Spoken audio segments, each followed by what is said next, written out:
Na minha tela, Fernando Siqueira chegando aqui para conversar com a gente. Ele é head aqui da Research da Guide Investimentos. Fernando, seja muito bem-vindo. Bom dia para você. Feliz 2023. Bom dia, pessoal. Feliz 2023 para vocês também. Obrigada. Fernando, pode ser que eu daqui a pouco já te interrompa só para a gente trazer os dados aqui do payroll, um indicador importante, mas queria entender um pouco da sua visão para este ano, principalmente a gente já viu o Ibovespa ali nos 2 primeiros pregões com uma queda bem acentuada, depois algumas mudanças ali nas falas, principalmente Petrobras, que é um case que eu quero entrar com você, do próprio Jean Paul Prates ali, falando que não vai interferir em relação a mudar a paridade de preços, acabou animando bastante o mercado, e não só esse ponto, mas outros pontos fizeram aí o Ibovespa ficar aí 2 pregões seguidos no positivo. Em primeiro lugar, entender a sua visão para toda essa movimentação do nosso mercado, da nossa bolsa, e também perspectivas principalmente em relação à Petrobras. Bom dia. Bom dia, mais uma vez obrigado pelo convite. O que a gente acha do mercado esse ano? Acho que tem uma boa chance de ser um bom ano. O ano passado foi um ano ruim, acho que não só o Brasil, para o mundo. E se você for ver o que aconteceu nesses últimos 2 anos, muito da piora do mercado veio do aumento da inflação e do aumento dos juros. Então a gente aqui no Brasil já está preparado para uma queda, a gente já parou de aumentar os juros, está preparado para uma queda que deve acontecer no segundo semestre. E no mundo é um movimento um pouco parecido, mas que está chegando mais tarde, que provavelmente não deve ter grandes quedas de juros no mundo, mas pode acabar tendo até talvez nos Estados Unidos no final do ano. Mas ainda assim, esse ponto negativo que foi esse aumento de juros, ele foi bem incorporado aos preços nos últimos 2 anos, enfim, eu acho que esse ano tende a ser melhor. Pode até começar um pouco mais volátil, um pouco mais ainda de lado, até cair mais um pouco, mas deveria ter um segundo semestre melhor. Eu acho que essa é um pouco a nossa visão. Obviamente, a situação no Brasil, a maior dificuldade é entender a situação política. Acho que tudo isso que eu falei de positivo passa por manter um pouco a política econômica nesse campo mais ortodoxo, mas parece que o governo não está ainda convicto de que esse é o caminho. Então a gente segue monitorando isso. Eu acho que esse é o resumo, assim como eu posso resumir essa questão 2023. A gente até publicou um relatório chamado Perspectivas 2023, foi publicado ontem pela Guide, que explica um pouco melhor essa discussão, principalmente na parte política. Ô, Fernando, bom dia. Felipe falando aqui. Queria continuar um pouquinho nessa perspectiva. Você falou que espera que o ano de 2023 seja bom, seja melhor, inclusive, do que 2022. O Brasil acaba também sofrendo reflexos do que a gente vê no cenário internacional. A gente está na espera do payroll e a gente vê que Estados Unidos, praticamente recessão, vai acontecer agora em 2023. A gente vê China tentando uma reabertura, mas também com desaceleração econômica. Esse cenário internacional, mesmo assim, o Brasil vai continuar com essa... Só o já payroll. chegou? Saiu? Deixa eu trazer agora. Payroll aponta a criação de 223 mil postos de trabalhos não agrícola nos Estados Unidos em dezembro. O consenso era de 200 mil vagas, Antes, 263 mil em novembro. Felipe, as primeiras informações, então, sendo divulgadas agora, o payroll vindo aí acima do que estava sendo ali o consenso. O consenso era de 200 mil, veio então 223 mil vagas, novos postos ali de trabalho não agrícola. A taxa de desemprego cai a 3,5% e a previsão era de uma estabilidade em 3,7% na taxa de desemprego. Então tá aí, informações agora que acabam de ser divulgadas neste momento sobre os dados, então indicadores importantes, Felipe? Pois é, Paula, bastante esperado esse payroll, e acima do esperado. Acima do esperado. Então, assim como o ADP veio acima do esperado, payroll acima do esperado, o Fed tem razão, Fernando? O Fed tem razão de continuar o plano de voo e continuar aumentando juros.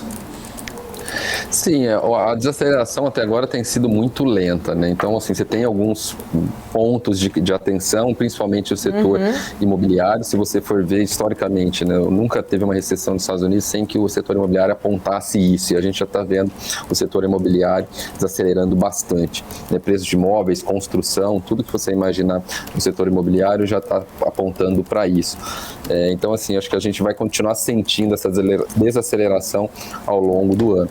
Mas ainda assim não deve ser uma desaceleração tão grande, uma recessão tão forte, até porque outras recessões, elas sempre vieram por conta de algum imbalance, né, um desbalanceamento, algum excesso na economia americana. Penso no caso, por exemplo, da crise de 2002, que teve a bolha do mercado das empresas de tecnologia, depois também de novo em 2007, 2008 com a crise, que era por conta da bolha do mercado imobiliário.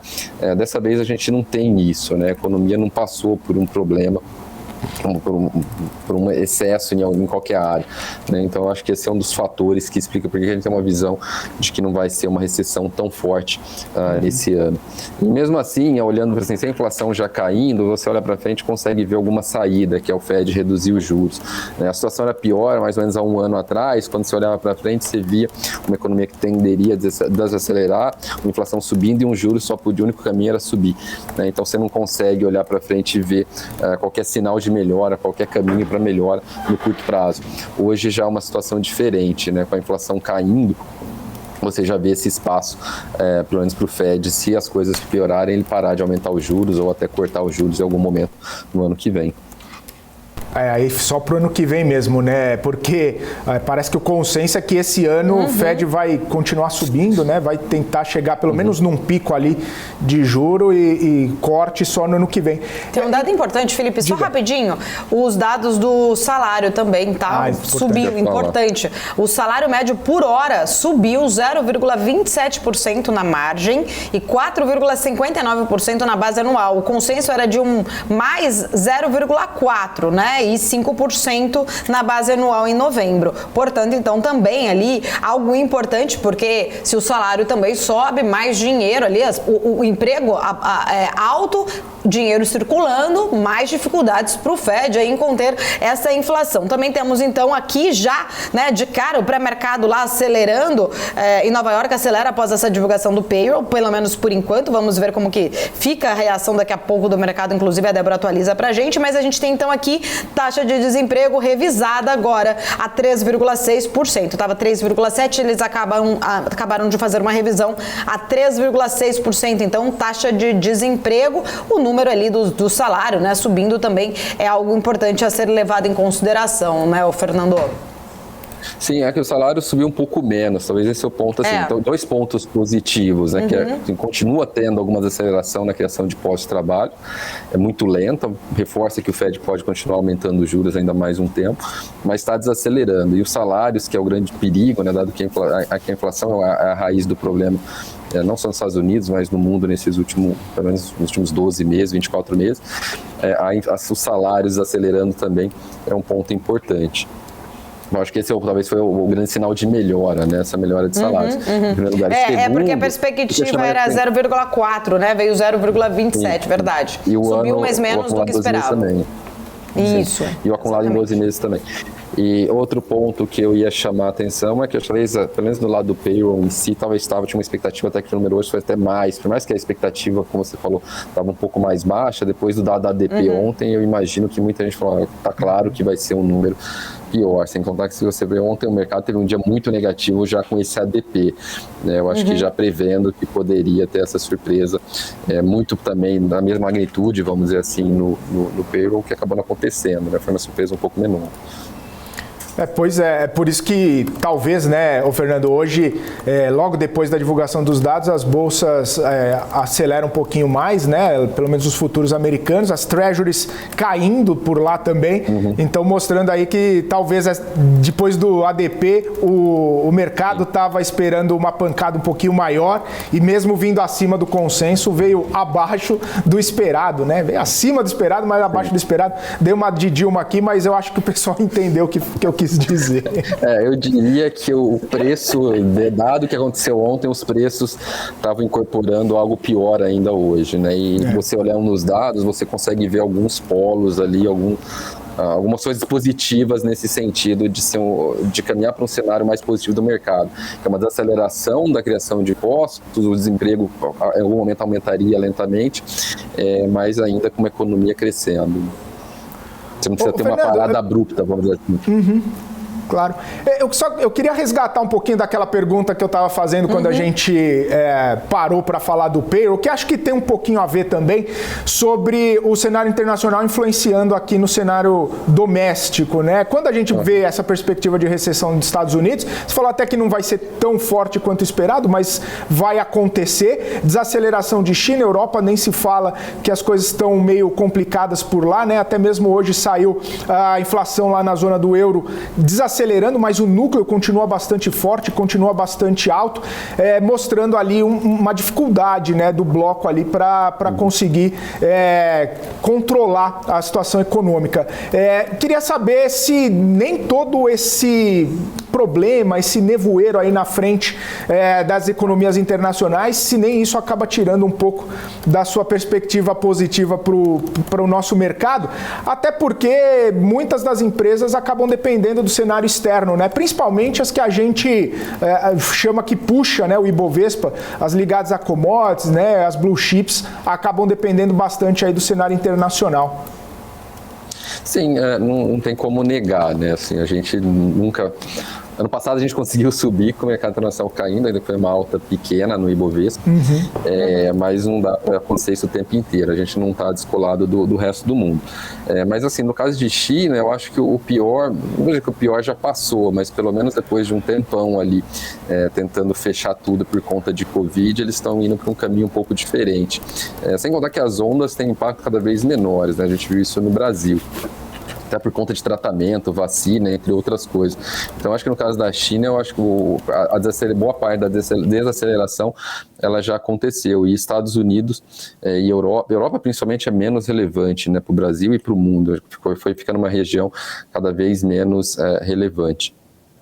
Então, não acho que é um grande problema. Agora, Estados Unidos, sim. Estados Unidos, a nossa visão, como eu falei, a gente ainda imagina que o mercado americano, tanto a economia quanto as bolsas, possam ter alguma recuperação esse ano. A economia, obviamente, desacelerando ainda, os juros parando de subir em algum momento nos próximos meses, mas que a gente conseguiria ver esse cenário um pouco mais claro, um pouco melhor para investimentos a partir do segundo, terceiro trimestre lá fora. Tá? Mas e um ponto que vale chamar a atenção, Felipe, só para deixar claro, o mercado antecipa um pouco essas coisas, né? Então a gente tem, historicamente, a bolsa, o ponto mínimo da bolsa foi de 4 a 6 meses antes do pior momento para a economia. Então, no caso dos Estados Unidos, eu acho que é um pouco isso que pode acontecer. Na hora que você vê que a economia já está desacelerando, mas que o Fed parou de subir os juros, em que eventualmente você pode até ter uma queda se as coisas piorarem nos próximos meses, eu acho que a Bolsa já acharia um fundo, apenas ali o S&P. Tá? Então, assim, não é um ponto que a gente acompanha, mas não acho que ele vai interromper, deveria ser algo que mudaria a minha visão, não. Rapidamente aqui com a Débora. Claro, foi sim. Vou com a Débora aqui para a gente atualizar como está o mercado agora. Inclusive, a Débora também tem perguntas para o Fernando em seguida. Vamos lá, Débora. Bom dia, Fernando. Bom dia para você. Olha só, agora, Paula, o mercado sobe 0,93%, até expandiu um pouco os ganhos, depois, inclusive, do payroll. Essa fala aí do Lula que parece não ter impactado negativamente, pelo menos por enquanto, 108.639 pontos. É o que a gente tem agora do Ibovespa, enquanto no dólar futuro a gente vai com 0,72 de queda a 5,34. E aí, nas altas e baixas, permanece aquele bloco lá de siderurgia e mineração, CSN Mineração, CSNA, todos os papéis aqui do setor Uzi Minas, Gerdau Metalúrgica. A Vale também sobe hoje. E, Fernanda, é exatamente sobre isso que eu quero falar um pouquinho contigo, porque a gente está vendo aqui papéis do setor em alta. Ontem isso acontecia já também, alguns papéis do setor apontando ali nas altas, mesmo a gente tendo agora novamente uma trava na cotação do minério de ferro lá fora. Só para poder atualizar o pessoal, agora nos contratos futuros de Dalian, a gente tinha aqui uma leve queda, nesse momento está caindo um pouquinho, 0,6%, mas ainda assim o setor aqui está conseguindo do preço do aço. Você acredita que seja isso que está dando esse mercado, levando um pouquinho o mercado aqui, fazendo descolar dessa cotação lá da China? Ou o que mais pode estar fazendo o preço aqui no setor? Não, acho que algumas coisas. Acho que primeiro essa questão do aço, né? Você vê que a CSN subindo mais do que as mineradoras, então é mais de siderurgia até do que mineração, mas também, assim, por mais que o minério oscilou um pouco nos últimos dias, ele subiu, e o que a gente vê de notícias ainda é de que a China está saindo, né, mais do mesmo, né, considerando o que a gente viu nos últimos 2 meses, mais ou menos, com relação à China e Covid, parando um pouco, tentando sair um pouco dessa política Covid zero, que estava impactando muito o crescimento, e tentando ir para uma política um pouco diferente nesse aspecto, e ainda até ajudando um pouco o setor imobiliário lá na China, né. Então, as últimas, eu acho que o mercado ainda está precificando essa revisão de tendência, vamos dizer assim, de sair um pouco desse foco em Covid zero na China e um pouco mais para tentar recuperar o crescimento econômico. Eu acho que é isso que está fazendo o preço. Sem contar que essas empresas menores tinham participado muito pouco da alta. Eu acho que pelo ambiente ruim que a gente estava vivendo nesse final de ano, desde as eleições pelo menos, é o que a gente viu, que os investidores focaram muito em empresas de alta qualidade, de margens altas, que é o caso de Vale, muito mais do que das outras empresas do setor de siderurgia e mineração, também focando muito em empresas maiores, né? O índice Small Caps, por exemplo, se você for ver, ele performou muito mal. Então, assim, juntou tudo um ambiente que as pessoas, os investidores, se protegeram, focando em empresas grandes, empresas muito rentáveis, e algumas outras empresas do setor similares, como é o caso da CSN Mineração, entre outras, ficaram um pouco para trás, e agora está tendo esse catch-up, vamos dizer assim. Acho que teve um conjunto de coisas acontecendo que tem ajudado.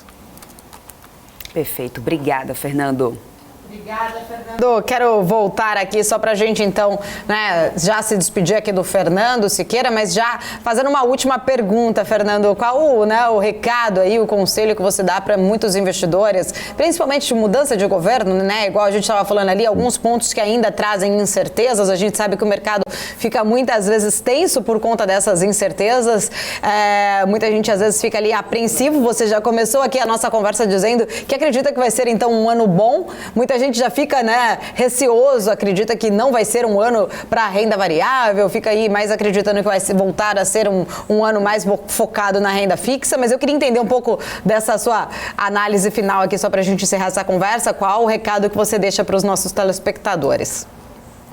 Bom, o resumo, assim, como eu falei, a minha visão ainda é positiva. Eu acho que, por mais que o governo teve idas e vindas em qual seria a política econômica, eu acho que vai ser para o caminho mais certo, que é seguir uma política mais ortodoxa, mais parecida até que a gente viu no governo Bolsonaro, que acabaria liberando aí o Banco Central para reduzir juros, a economia continuar crescendo, o real voltar a apreciar, a inflação cair. Enfim, é o caminho mais fácil, eu acho que é o caminho que vai acabar sendo seguido, sem se prender por questões ideológicas. Tá? Mas, assim, o que eu chamaria atenção é que não é fácil, não é óbvio, e obviamente a gente vai ter um começo de ano volátil, com o mercado tentando entender um pouco aí qual que é a política de fato que a gente vai ver nos próximos anos desse governo. Se é mais parecido com a Dilma, que seria o cenário ruim, ou mais parecida de fato com o Lula, que foi um período muito melhor. A nossa visão para esse começo de ano é ser um pouco mais cauteloso. A gente tem nossas carteiras sugeridas aqui, a gente está aos poucos acompanhando e só vai assumir maiores riscos quando a gente tiver mais convicção. Por mais que, como eu falei, eu acho que é um ano positivo, a dúvida nesse momento, a incerteza sobre o que se vai ser de fato um ano positivo ainda é muito grande, então vale a pena ir aos poucos ajustando os portfólios à medida que o cenário for clareando. Tá? Mas nesse começo de ano eu começaria um pouco na defensiva, olharia um pouco de investimento no exterior, mas não acho que é o momento para tirar tudo do Brasil e me mandar para fora. Eu acho que isso é um exagero. E a última coisa que eu diria também é tentar ter um pouco de serenidade, né? E evitar ficar comprando quando está todo mundo comprando, e evitar vender a qualquer notícia ruim depois que o mercado começa a cair. Eu acho que assim vai ser volátil, mas é melhor tentar sempre fazer o contrário, né? Na hora que está todo mundo desesperado, você tentar arriscar um pouco mais, e na hora que todo mundo está eufórico, você tentar tirar um pouco o pé. Tem dado certo seguir essa postura nos últimos meses, e eu acho que tende a dar certo também novamente no futuro, por conta que, como eu falei, vai ser um período ainda volátil, pelo menos os próximos 2, 3 meses, com certeza. Fernando, quero agradecer, sempre muito bem-vindo aqui à nossa programação. Obrigada, até uma próxima oportunidade. Eu que agradeço, pessoal. Feliz 2023 para todo mundo. Obrigada para você, todo o time também aí da Casa de Análise da Guide Investimentos.